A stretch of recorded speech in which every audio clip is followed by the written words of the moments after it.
Gracias. El papel de la Iglesia en toda esta historia nuestra, porque no es menor la influencia que tiene, sobre todo la Iglesia Católica, en un pueblo que es en su gran mayoría religioso, más allá de la práctica eclesiástica o religiosa o de asistencia a los ritos, sino culturalmente.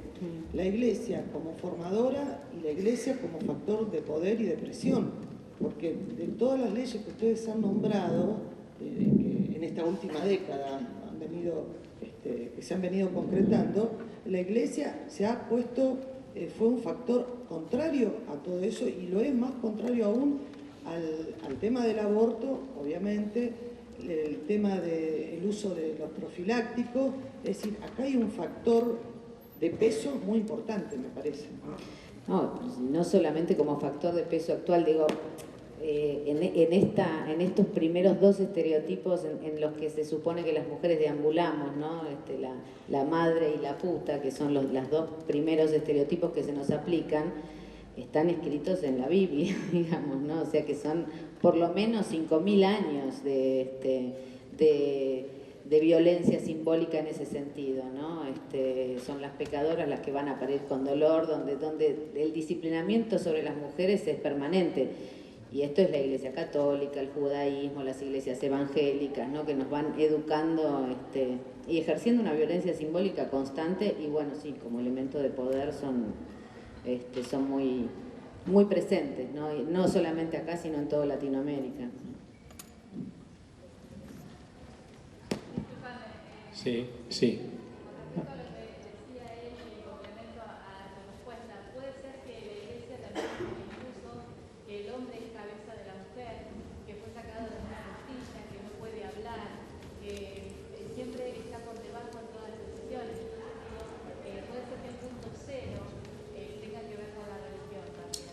Yo creo que es anterior, que es para mí, es una opinión personal, pero porque es la historia de la humanidad. Creo que es un texto hecho a la medida del patriarcado, digamos. Es como cuando pasar en limpio, ¿no? Cosas que se venían dando, acá se pasa en limpio y se construye toda una matriz simbólica para justificar las violencias que ya se venían dando, y es una matriz simbólica que sigue fomentando y construyendo y sosteniendo la violencia simbólica que vivimos a diario, ¿no? Creo que en la Iglesia como institución, no en la lectura de los evangelios, ni en los evangelios políticamente hablando, ideológicamente hablando. Creo que son dos cosas que hay que diferenciar. Hay, los sacerdotes para el tercer mundo, el grupo de sacerdotes para el tercer mundo, tienen una mirada bíblica completamente distinta. De hecho, hay mucha gente de izquierda que, para ser de izquierda, para seguir siendo de izquierda, lee primero la Biblia y dice, Dios habla a través de la Biblia y de la historia, pero la lee, la conoce. Teológicamente no es tan así.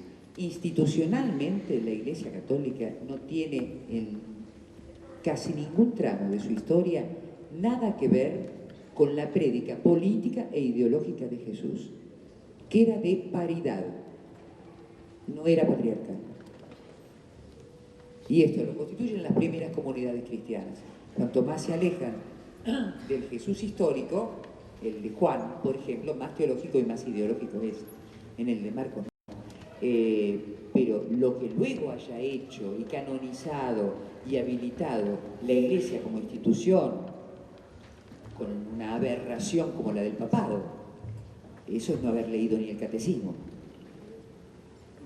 Tener un papa y vestido así. Así que a partir de allí te imaginas que casi todo está teñido de esa sobreinterpretación y de esa fuerza y ese poder que ha tenido.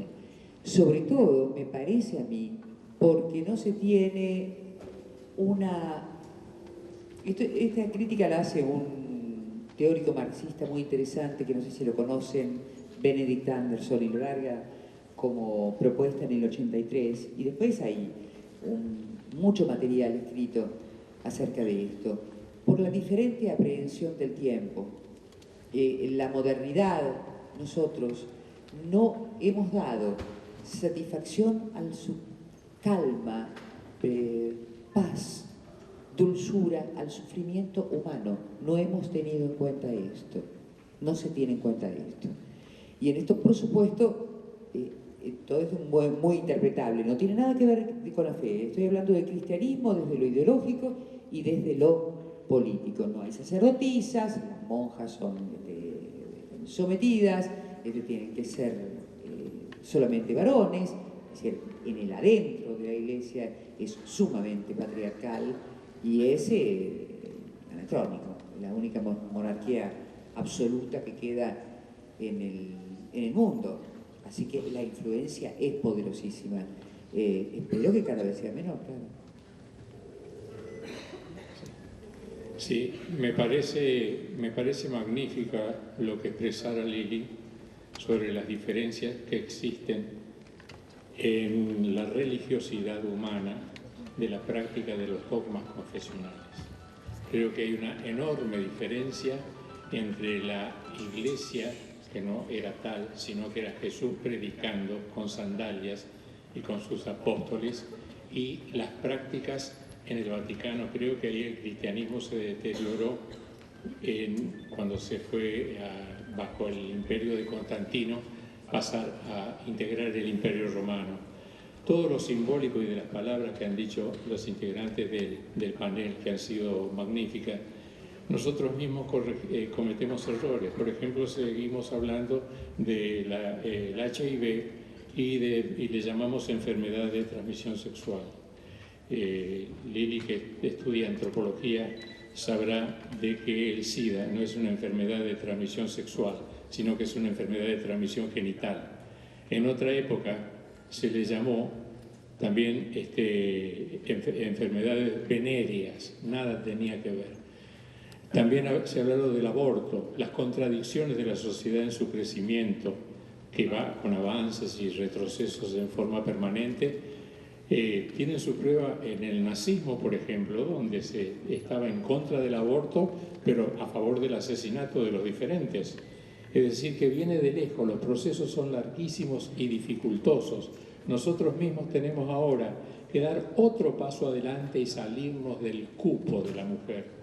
El cupo de la mujer es una graciosa concesión que hace una sociedad patriarcal que se opone a ese magnífico escrito del matriarcado de Bachofen, donde estas diferencias se pueden estudiar bien claramente.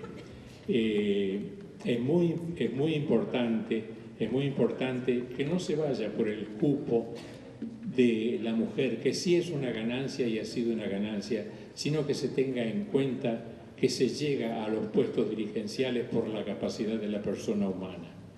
Sería una forma de dar un paso más adelante en la lucha, no ignorando que el cupo que se le ha concedido graciosamente el rey de la creación, que es el hombre, ha sido un pequeño paso adelante, pero creo que la lucha tiene que ir más lejos para que ese cupo vaya del 0 al 100% según la capacidad de quien ocupa un cargo.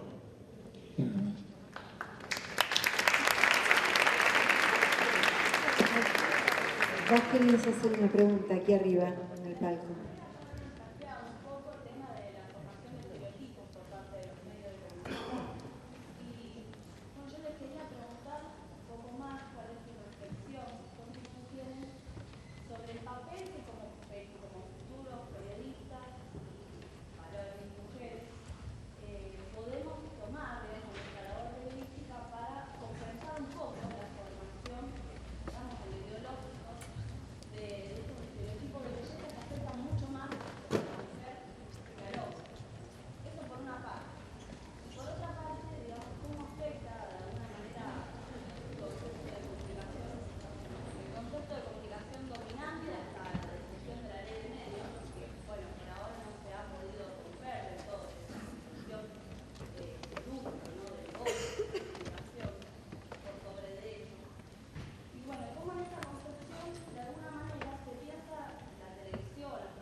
creo que te miraba mientras lo preguntabas y te imaginaba entrando a un estudio de televisión. Los jóvenes, las jóvenes, acá son todos muy bellos, además tienen esa belleza de la juventud. Y yo pensaba, ¿le gustaría entrar con el pelo arreglado? Y le gustaría la previa del maquillaje, y seguramente le gustaría que los zapatos le quedaran bien y que mostrara sus piernas. Probablemente sea así, o probablemente me esté equivocando. Es una fantasía simplemente. Entonces, te imaginaba a vos o a cualquier otra chica o chico entrando a un estudio de televisión. ¿Qué podría marcar la diferencia? Lo que digas, el contenido, cómo te pares, cómo hable tu cuerpo. Porque aquí tenemos un gran desperdicio en la consideración del lenguaje, en la potencia del lenguaje gestual. El cuerpo habla en un 70% en televisión, que además es el medio más caliente, y la palabra en el 30% restante, y además con las palabras se puede mentir. El cuerpo es más difícil de controlar, expresa más. Quizás si el televidente observara más estos detalles, creería menos cosas y dudaría de más cosas, lo que le provocaría mover un poco las neuronas y pensar un poco mejor. Eso es lo que van pudiendo hacer los periodistas jóvenes, porque inevitablemente ustedes vienen con estas dudas y estas preguntas, que nosotros también los tuvimos, y en muchos casos coincidimos con ustedes, las seguimos teniendo. ¿Cómo hacemos en este momento? En cada instancia nos preguntamos, no sé Marta si dirá, bueno, olfateo, observo, ¿cómo lo encaro? ¿Cómo hago para que sea bueno para todas y para todos? Y ese es la construcción en el vacío, hija. Cuando yo aludía a sacar del lugar del deseo al dinero, lo que quedó es el vacío. Y siempre construimos el vacío, y me parece fantástico, creo que tenemos oportunidades maravillosas. Venimos de una historia, tenemos un bagaje, tenemos experiencia, nos la transmiten, algunos generosamente y otras escamotean esa experiencia y lo que les ha pasado. No hay tanta generosidad tampoco, ni en los medios académicos, ni en las escuelas de periodismo, ni mucho menos en la televisión y en la radio, de transmitir esas pequeñas herramientas que pueden hacer la diferencia. Entonces, el cuestionamiento y el dónde me sitúo y cómo lo hago va a ser en cada uno lo más desprejuiciadamente posible. Porque, como decíamos recién con Marta, si se te ocurre o si te aceptan y te ponen en el rol de ir con borcegos embarrados y con la cara marcada, y a vos ese rol te va, te parece, pues hacelo desde ese rol. Fíjate bien por qué te lo dan y qué pretenden. ¿Quién está fabricando ese producto? ¿Quién está detrás de ese producto? ¿Y por qué quiere que aparezcas así? No es fácil. No es fácil porque además son lugares de exposición. A través de la escritura, a través de la voz o a través de la imagen. Sobre todo a través de la imagen. Porque eso es saltar al vacío. Y la sobreexposición es mucha. A mí me resulta importante igual el tema de romper con la imagen hegemónica. Digo, me parece que, realmente me parece que cuando aparece Marlene Guayar presentando películas en Encuentro, por ejemplo, no sé si alguna vez lo habrán visto, por más que sea que esté presentando, Marlene Guayar es una activista trans, que es directora de la revista El Teje, aún cuando esté presentando películas que hagan a la diversidad sexual, el hecho de que ella esté parada, vestida de secretaria, como se viste habitualmente, por ahí un poco, me parece que rompe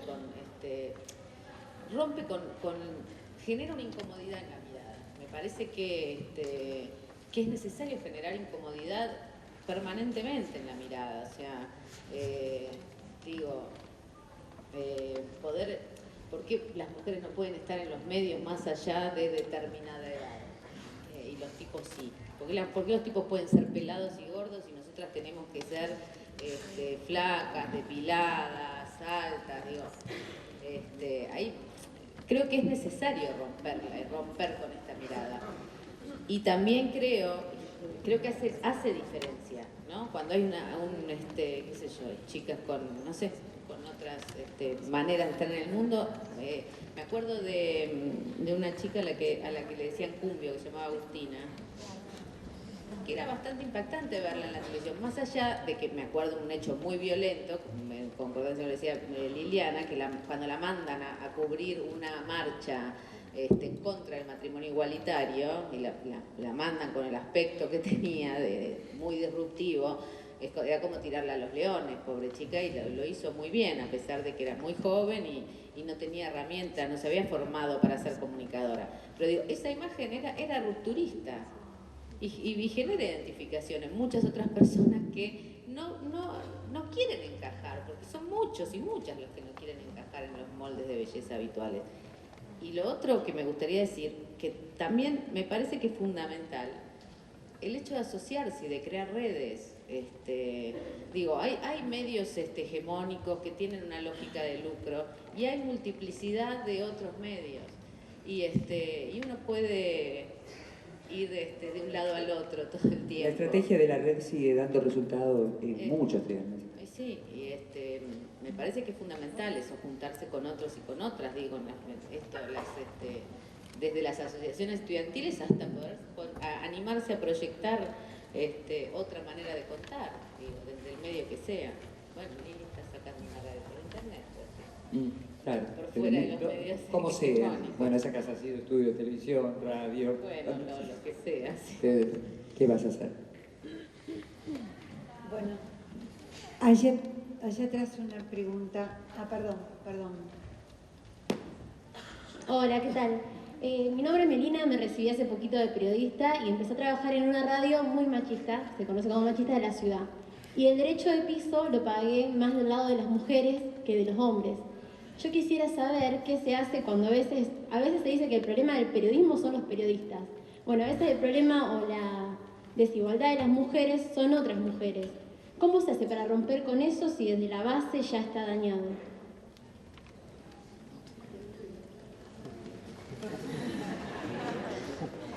No aflojes.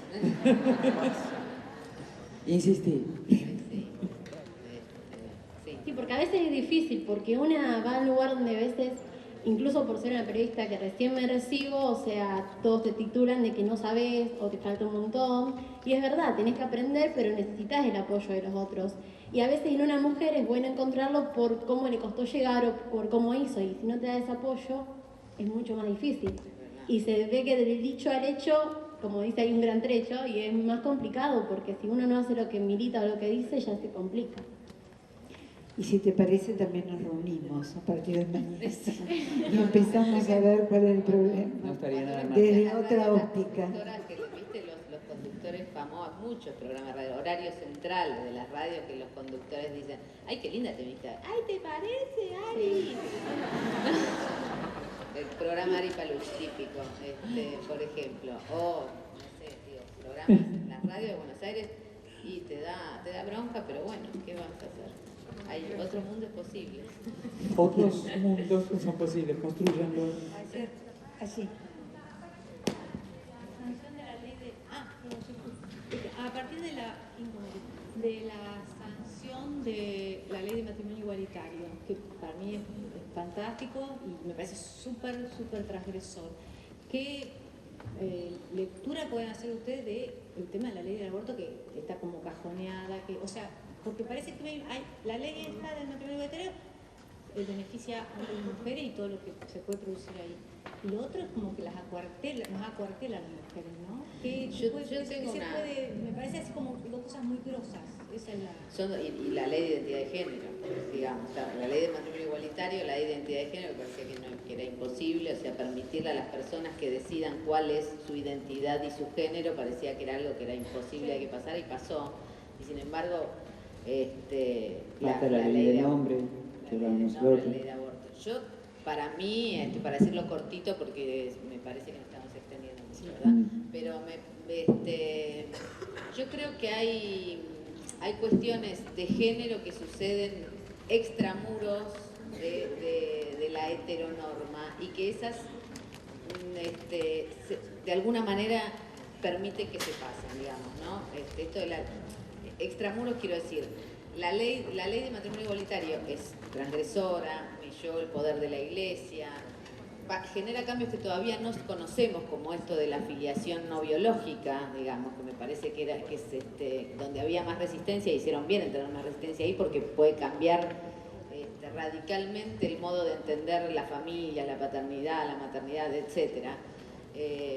Pero de todas maneras es funcional a un sistema burgués, digamos, y además está como por fuera de esta mayoría heterosexual, que es la que tiene los medios dominantes, los medios dominantes, digo, no solamente los medios de comunicación.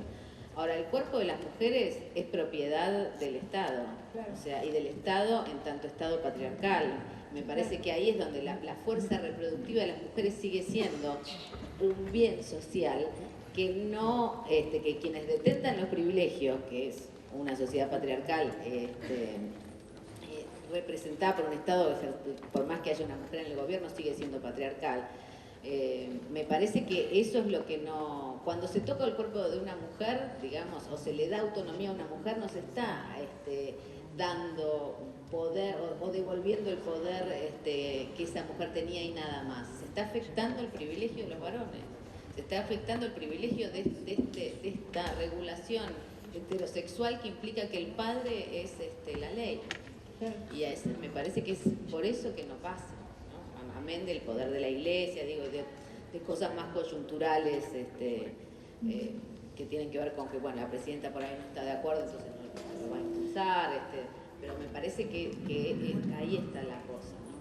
Además, como duda, solamente ya, sí, me parece que para terminar, fíjate que cuando se interroga acerca de la ley del aborto a mujeres que se oponen al aborto, les preguntas, ¿por qué no se habla del deseo en el tema del hijo, en querer ser madre o padre?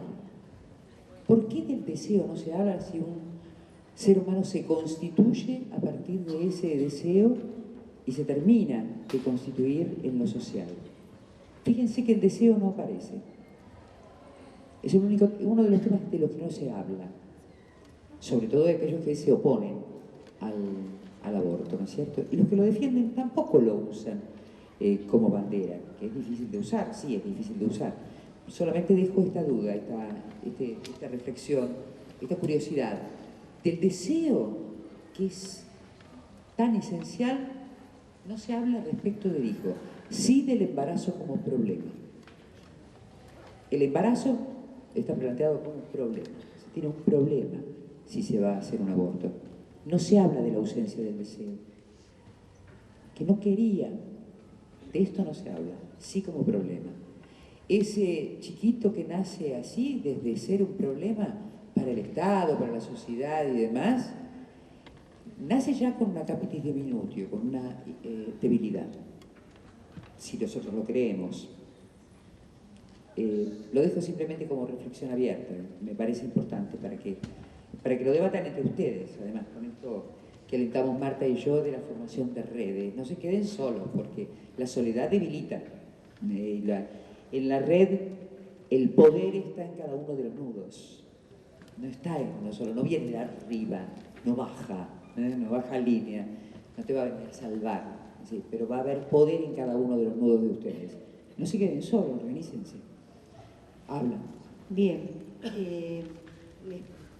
bueno, una pregunta más que allí nos está pidiendo y la compañera. ¿Quién más? Solamente quería preguntarles algo de la parte que me toca como estudiante. Decirle, primeramente, gracias por las mujeres y segundo, que han enumerado muchas cosas ganadas, valoradas como personas hasta el 2013.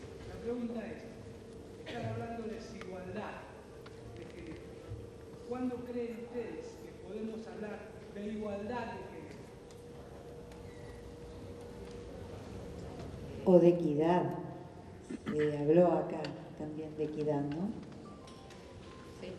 Equidad, justicia. Hablamos de estas cosas en busca de una equidad, de un sistema de inclusión para todos y para todas. No sé si contesto.